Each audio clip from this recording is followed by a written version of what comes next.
Look at the existing chart of accounts. Go ahead and expand it.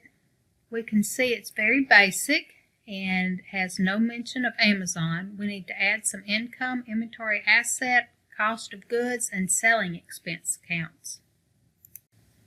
First, let's open inventory under Edit and Preferences. Choose Items and Inventory, then Company Preferences. Click the box to open inventory.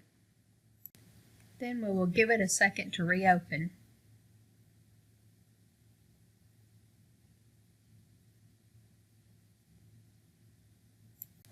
Now we will import our chart of accounts from the Excel file we stored on our computer. Browse for the file, and then we're going to choose the worksheet in the workbook.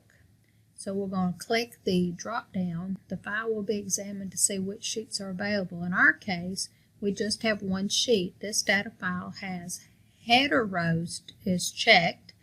Choose a mapping drop down. If you don't have any mapping set up, you will need to add new. In the future, the mapping can be used again should you need to rerun the chart of accounts setup, or if any errors occur, you will be able to redo it with no issues once the errors are corrected. To do the mapping, we will be matching column headers from the Excel file to the chart of accounts file in QuickBooks. Basically, we will be choosing the drop-down list and picking the best match.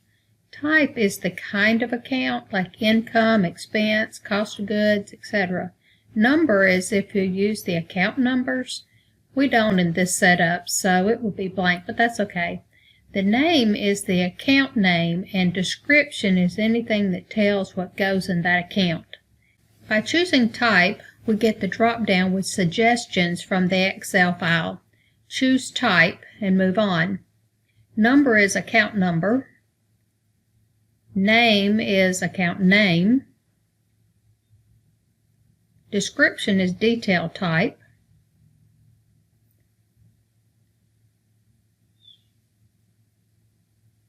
And we can leave the rest as is.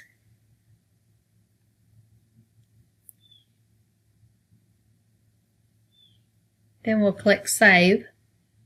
Whoops! We need to name this. Let's name it QuickBooks for Amazon. Now we can save that and import.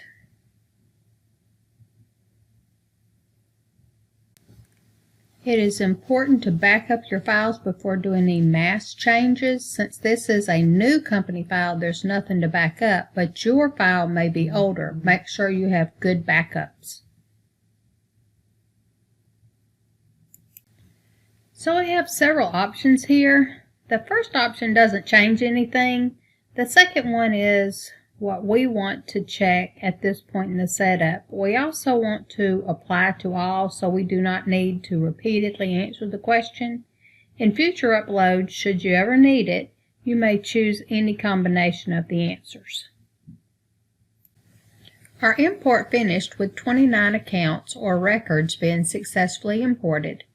This means all the accounts went in without an issue. If you did get an error message, you can check the error log.